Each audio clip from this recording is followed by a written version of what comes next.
نحمده ونصلي على رسوله الكريم اما بعد فقد قال الله تبارك وتعالى كما ورد في سورة بني اسرائيل اعوذ بالله من الشيطان الرجيم بسم الله الرحمن الرحيم ولا تقف ما ليس لك به علم ان السمع والبصر والفؤاد كل اولئك كان عنه مسؤولا ولا تمش في الارض مرحا انك لن تخرق الارض ولن تبلغ الجبال طولا كل ذلك كان سيئه عند ربك مكروها ذلك مما اوحى اليك ربك من الحكمه ولا تجعل مع الله الها اخر فتلقى في جهنم ملوما مدحورا افاصفاكم ربكم بالبنين واتخذ من الملائكة اناسا انکم لتقولون قولا عظیما صدق اللہ العظیم رب اشرح لی صدری ویسر لی امری واحلل عقدۃ من لسانی یفقہوا قولی اللہم ربنا الہمنا رشدنا واعذنا من شرور انفسنا اللہم ارنا الحق حقا وارزقنا اتباعہ وارنا الباطل باطلا وارزقنا اجتنابہ آمین یا رب العالمین۔ سورہ بنی اسرائیل کے تیسرے اور چوتھے رکوع کی کل آیات 18 ہیں، اور جیسا کہ میں نے پہلی نشست میں عرض کیا تھا، حبر الامہ حضرت عبداللہ ابن عباس رضی اللہ تعالیٰ عنہما کا قول یہ ہے ان کے بارے میں کہ اللہ تعالیٰ نے جو احکام عشرہ 10 کمانڈمنٹس جو کہ پتھر کی سلوں کے اوپر کندہ کر کے حضرت موسیٰ علیہ السلام کو دیے تھے، در حقیقت یہ انہی کا قرآنک ورشن ہے، وہی احکام عشرہ ہیں جو کہ یہاں پر ان الفاظ میں الفاظ مختلف ہے، احکام وہی ہے۔ اور یہ گویا کہ اسلامی معاشرے کا بنیادی طور پر جسے ہم بلو پرنٹ کہتے ہیں، آپ کو معلوم ہے کوئی بڑی عمارت بننی ہو تو پہلے اس کا نقشہ بنتا ہے کھالے ایک نیلے کاغذ کے اوپر، بلو پرنٹ۔ یہ اسلامی معاشرے کا بلو پرنٹ ہے۔ اسلامی معاشرے کے خصائص کیا ہیں، نمایاں اوصاف کیا ہیں، اس میں ویلیوز کیا ہیں، سوشل ایونز کا کیا تصور ہے، کن چیزوں کو ایریڈیکیٹ کرنے کی کوشش کی جائے گی، کن چیزوں کو پروموٹ کرنے کی کوشش کی جائے گی، ان پر یہ 2 رکوع جو ہیں یہ بہت جامع ہے۔ انہی کا ایک اختصار سورہ انعام میں بھی آیا، وہاں ایک رکوع کے اندر پھر ان کا خلاصہ آیا، لیکن ہمارے اس منتخب نصاب میں یہ 2 رکوع شامل ہیں۔ ان میں سے اب 5 آیتیں رہ گئی ہیں۔ فرمایا، اور پہلی آیت جو آج کی ہے وہ بہت اہم ہے علمی اعتبار سے، وَلَا تَقْفُ مَا لَيْسَ لَكَ بِهِ علم، مت پیچھے لگو ایسی چیزوں کے جس کے لیے تمہارے پاس کوئی علم نہیں۔ توہمات، خامخواہ کا توہم ہے، وہم ہے، توہمات چلے آ رہے ہیں سینہ بسینہ، نسل بعد نسل، بعض چیزیں پھیلتی چلی جا رہی ہیں، حالانکہ ان کے لیے نہ کوئی عقلی دلیل ہے نہ کوئی منطقی دلیل ہے۔ علم 2 طرح کا ہے، جیسے کہ علامہ ابن خلدون نے بہت ہی خوبصورتی سے سمو دیا تھوڑے سے الفاظ میں، العلم علمان، علم الابدان و علم الادیان۔ علم 2 طرح کا ہے، یا تو ابدان کا، فزیکل باڈیز کا علم ہے جسے ہم فزکس کہتے ہیں، طبیعیات کا علم ہے، یہ ساری چیزیں اسی کی شاخ ہے، کیمسٹری بھی اسی کی شاخ ہے، باقی یہ ساری شاخیں در شاخیں ہوتی چلی گئی ہیں۔ ابتدا میں ایک ہی لفظ طبیعیات اس کے لیے تھا۔ اور علم الادیان، دین کا علم، یہ علم جو ہے یہ آسمان سے آتا ہے وحی کی شکل میں انبیاء کے پاس، اور پہلا علم جو ہے وہ انسان نے دنیا میں خود سیکھا ہے، قدم بقدم قدم بقدم قدم بقدم چل کر۔ سائنس کیا ہے؟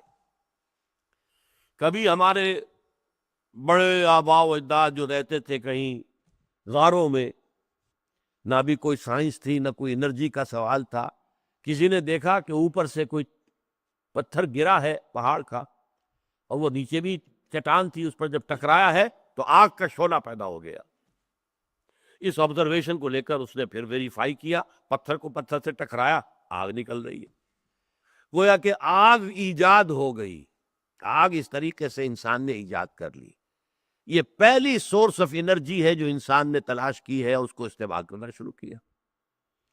اسی طریقے سے کسی شخص نے دیکھا ہانڈی چڑھی ہوئی ہے چولہے کے اوپر، لیکن اس کا ہانڈی کا ڈھکنا ہل رہا ہے، بھائی اس کو کون ہلا رہا؟ کوئی ہاتھ تو ابھی نظر نہیں آ رہا جس نے اسے ہلایا ہو۔ غور کیا، معلوم ہوتا ہے کہ اندر جو سٹیم پیدا ہو رہی ہے پانی سے، جو بھاپ پیدا ہو رہی ہے وہ اٹھا رہی ہے اس کو، تو اس سے اب سٹیم کی انرجی معلوم ہو گئی۔ اب اس سے سٹیم انجنز بن گئے اور ٹرینیں دوڑتی پھر رہی ہیں، اور کیسی کیسی سپیڈ سے جو انجن جو دوڑتا جا رہا ہے۔ تو یہ رفتہ رفتہ انسان نے علم حاصل کیا ہے۔ تو ایک ہے یہ علم کائنات کا، اور اس کے اندر جو قوانین طبعیہ کار فرما ہے ان کا علم حاصل کرنا، اور ان کو حاصل کر کے ان کو پھر ایکسپلائٹ کرنا، یوز کرنا، استعمال کرنا۔ اگر آگ کا استعمال ہو گیا تو کھانا پکانا سیکھ لیا انسان نے، ورنہ پہلے وہ کچی سبزیاں اور کچا جو ہے وہ دانے کھاتا ہوگا، اور اس کے علاوہ کیا، یا کچا گوشت، جانور شکار کیا اور کچا گوشت کھا گیا، اس کے بعد اس نے پکانا سیکھ لیا، سٹیم انجن چلا لی وغیرہ وغیرہ۔ تو علم دو ہے، یا تو کوئی شے وحی سے ثابت ہو تو سر آنکھوں پر، سمجھ میں آئے یا نہ آئے، وحی میں ہے ثابت، تسلیم، اور یا کوئی شے پھر ہماری سائنٹیفک نالج کے ذریعے سے ثابت ہو جائے، ویریفائبل ہو۔ ان دو کے علاوہ تیسرا علم کوئی نہیں ہے۔ اب جیسے یہ اسٹرالوجی ہے، ہاتھوں کو دیکھتا ہے، فلکیات سے اندازہ کرتے ہیں، یہ ستاروں کے اثرات ہیں، یہ اخبارات میں شائع ہوتے رہتے ہیں اسٹرالوجی کے۔ اب یہ دن آپ کے لیے اچھا ہے، کیسا ہے، منحوس ہے، اچھا ہے، بھلا ہے، یہ سب بکواس۔ سختی کے ساتھ روکا گیا کہ ان چیزوں کے پیچھے نہ پڑو، حالانکہ ان کے اندر کوئی جزوی حقیقت ہو سکتی ہے، لیکن ہمیں حکم یہ ہے کہ اس کے پیچھے مت پڑو۔ وَلَا تَقْفُ مَا لَيْسَ لَكَ بِهِ عِلْمٌ، ہرگز پیچھے نہ لگو ایسی چیزوں کے کہ جن کے لیے تمہارے پاس کوئی پختہ علم نہیں۔ علم جیسا کہ میں نے عرض کیا یا وحی ہے، اللہ کی طرف سے وحی آئی ہے نبی پر، وہ علم ہے، اور یا علم انسانی ہے، اس کے ضمن میں فرمایا وَلَا تَقْفُ مَا لَيْسَ لَكَ بِهِ عِلْمٌ إِنَّ السَّمْعَ وَالْبَصَرَ وَالْفُؤَادَ كُلُّ أُولَٰئِكَ كَانَ عَنْهُ مَسْئُولًا، یقیناً ہم نے جو تمہیں سماعت دی ہے، بصارت دی ہے، اور دماغ دیا ہے۔ فؤاد کا ترجمہ عام طور پر کیا جاتا ہے دل، یہ عربی کے استعمالات میں سے ہے، لیکن اگر اس کا آپ مادہ دیکھیں، فائدہ، فعید، فائدہ آپ نے دیکھا ہوگا پرانے زمانے کی کتابوں میں لکھا ہوتا ہے، اس کے بعد فے کا نشان ڈال دیتے ہیں اور کچھ آگے لکھا ہوتا ہے فائدہ، اس بات سے یہ نتیجہ نکلتا ہے، اس کا یہ فائدہ ہے، اس سے یہ لفظ بنا ہے۔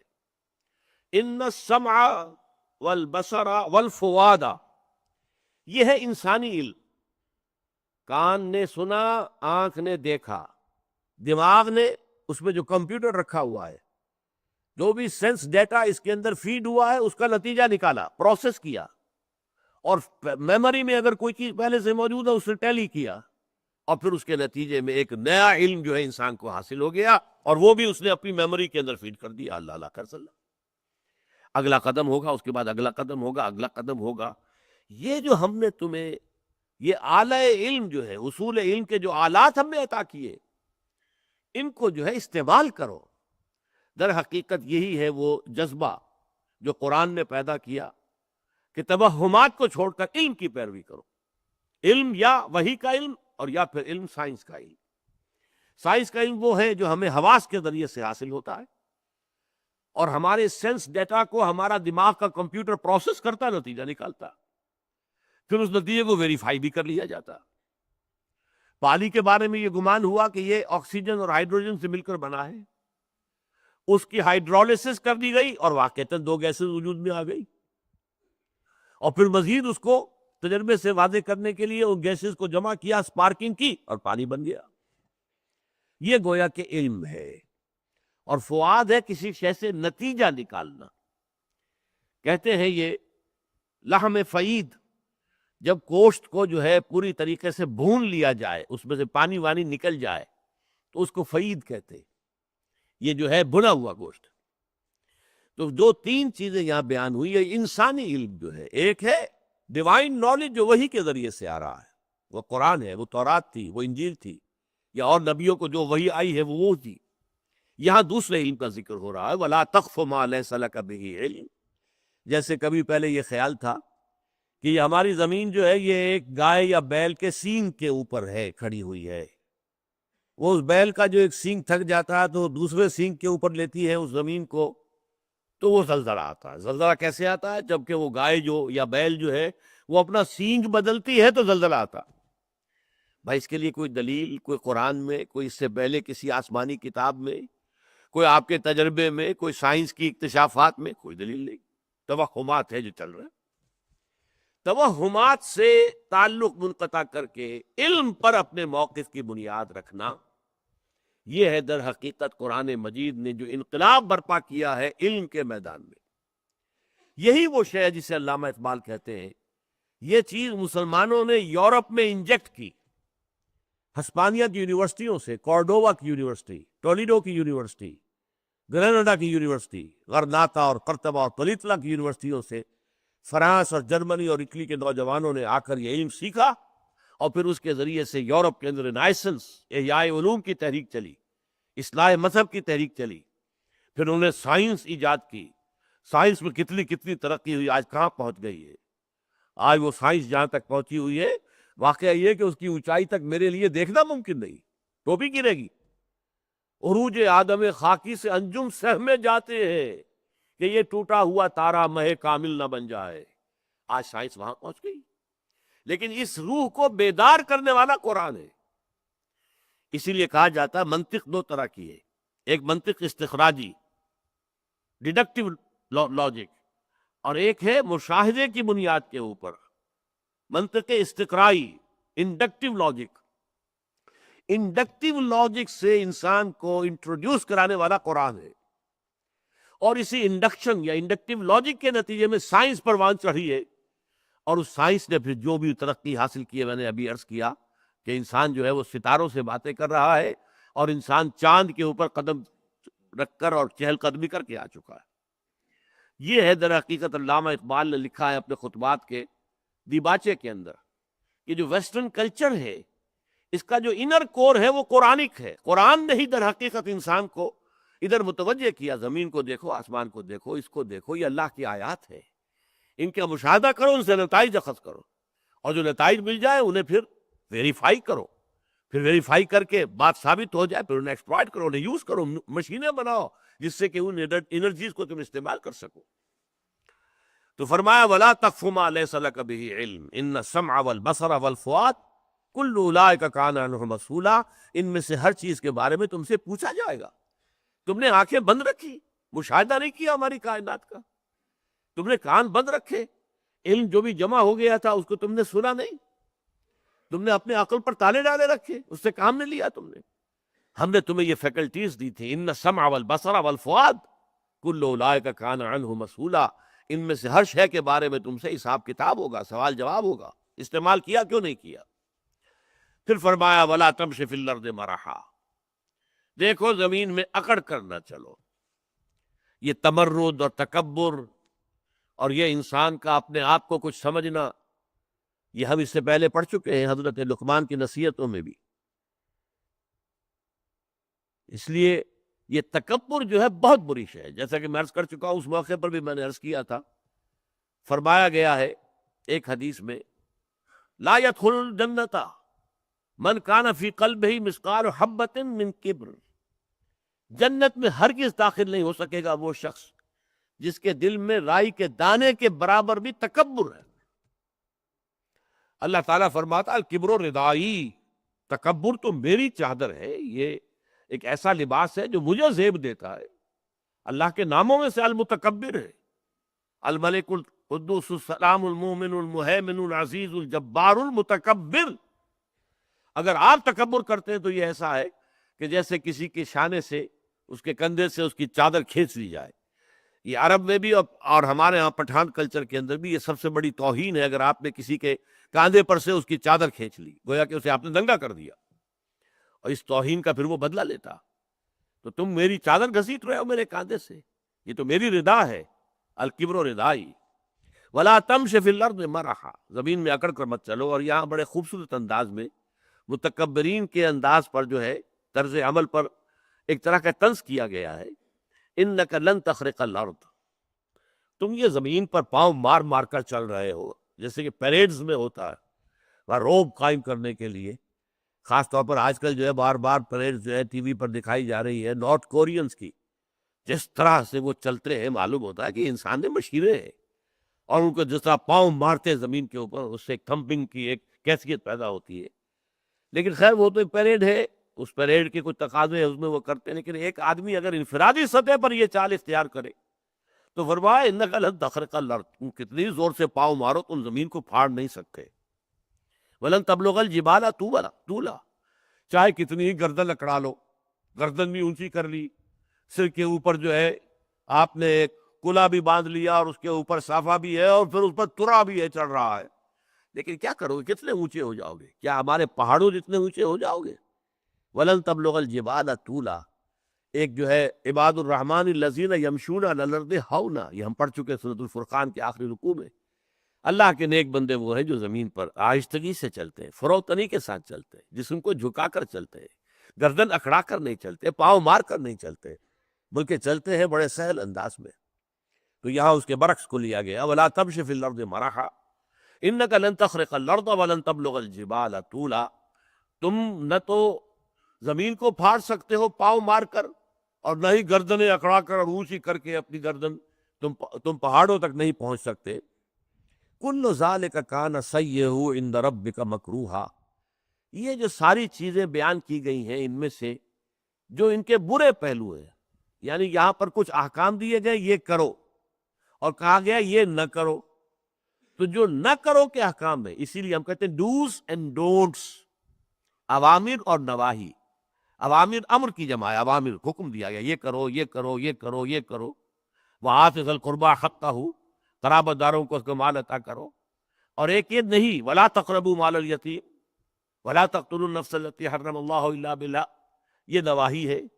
تو یہ جو باتیں بیان کی گئی ہیں، تو جن برائیوں سے روکا گیا ہے، کان سیئہ عند ربک مکروہا، آپ کے رب کے نزدیک وہ تمام چیزیں بہت ہی ناپسندیدہ ہیں، بہت ہی ناپسندیدہ، بہت مکروہ۔ ذالک مما اوحی الیک ربک من الحکمہ، یہ ہیں وہ چیزیں اے محمد صلی اللہ علیہ وسلم جو آپ پر وحی کی ہے آپ کے رب نے از اسم حکمت۔ ذالک مما اوحی الیک ربک، یہ وہ چیزیں ہیں اے محمد صلی اللہ علیہ وسلم جو آپ کے رب نے آپ پر وحی کی من الحکمہ، از قسم حکمہ، یہ وزڈم ہے، یہ بیسک سوشل وزڈم۔ ان میں کہنے کو تو ایک لفظ کہہ دیا گیا زنا کے قریب نہ جاؤ، لیکن غور کرو اس کے اندر کس قدر حکمتیں ہیں، کتنی مصلحتیں ہیں، معاشرے کا کتنا بڑا خیر ہے، اور فیملی لائف کے اندر کس قدر اس سے تقویت پیدا ہوتی ہے۔ اگر معاشرے کے اندر سے زنا کا انسداد کر دیا جائے، زنا کے محرکات ختم کر دیے جائیں، بے پردگی عریانی فحاشی ختم کر دی جائے، شادی کو آسان بنا دیا جائے، زنا کی سزا کو نافذ کیا جائے، اگر یہ کیا جائے تو کس قدر خیر، کتنی بڑی برکت ہوگی، اس کا تم اندازہ نہیں کر سکتے۔ یہ بڑے پختہ احکام ہے، حکمت ہے، ایک ہوتا ہے حکم اور ایک ہے حکمت۔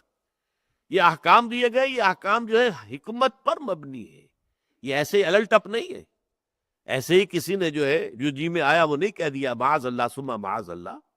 یہ اللہ جس کی صفت، جس کا نام ہے الحکیم، العزیز الحکیم، زبردست ہے، اس کے اختیار کو کوئی چیلنج کرنے والا نہیں ہے، اور اس کا جو حکم ہے وہ حکمت پر مبنی ہے، اس کا کوئی حکم بغیر حکمت کے اور مقصد کے نہیں ہے۔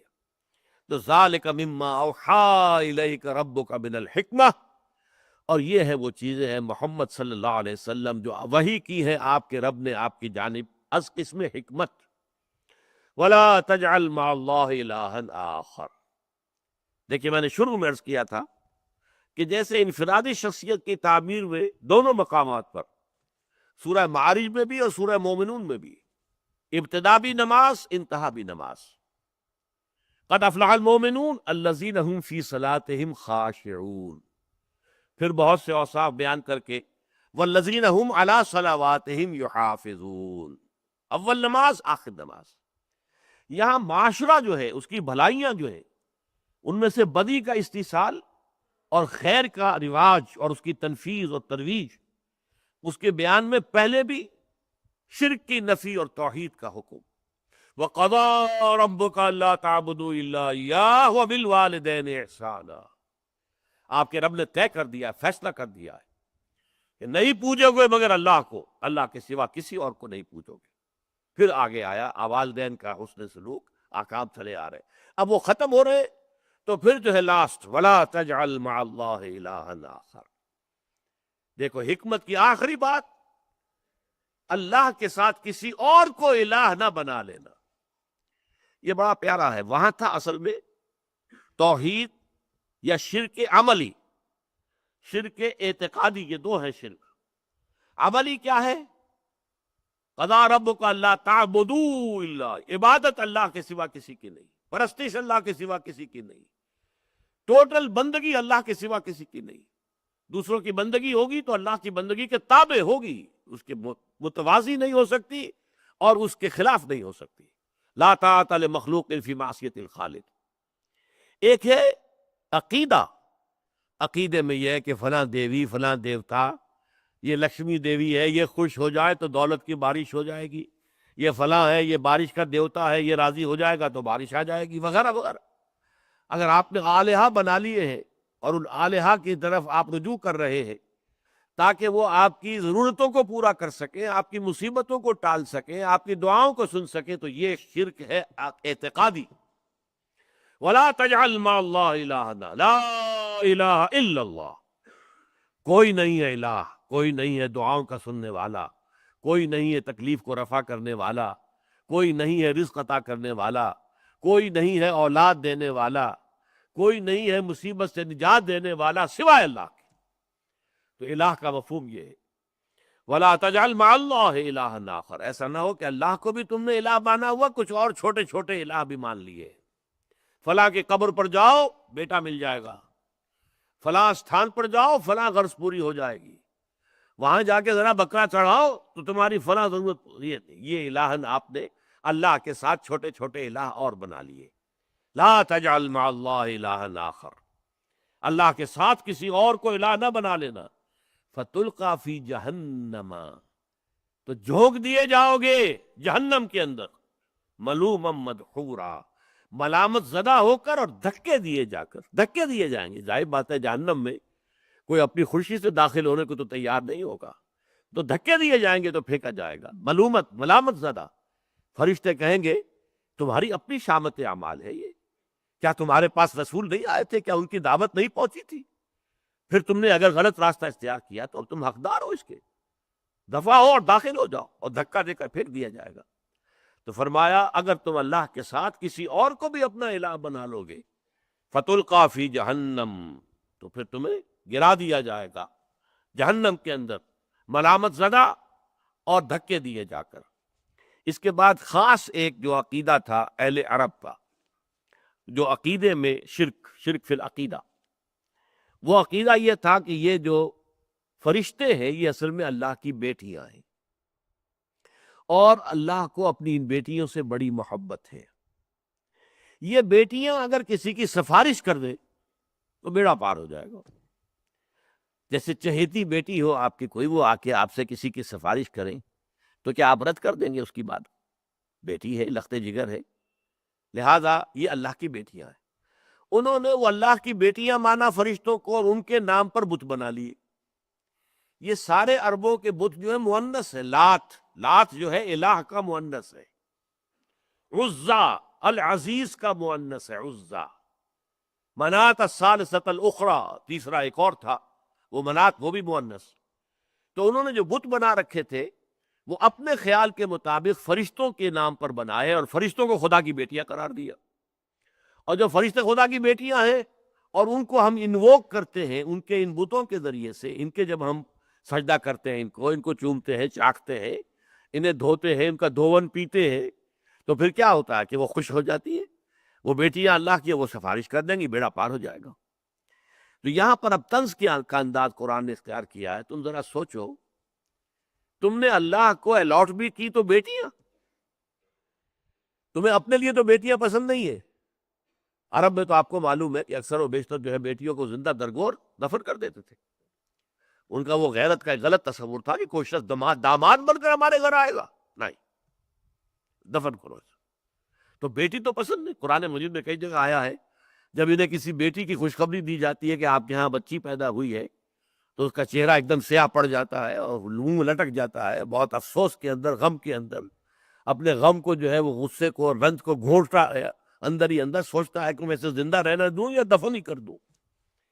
لیکن تم نے اللہ کو الاٹ بھی کی اولاد, تو ان میں سے بیٹیاں.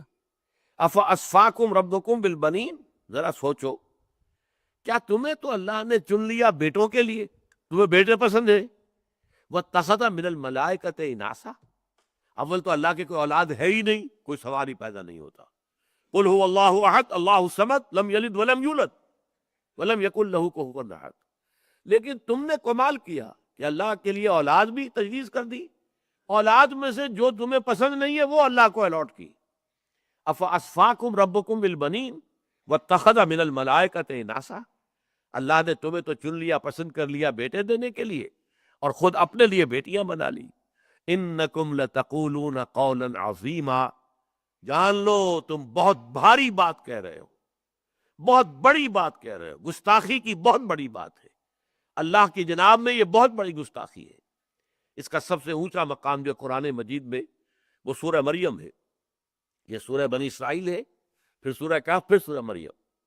وقالوا اتخذ الرحمن ولدا لقد جئتم شيئا ادا تكاد السماوات يتفطرن منه وتنشق الارض وتخر الجبال حتى ان دعوا للرحمن ولدا.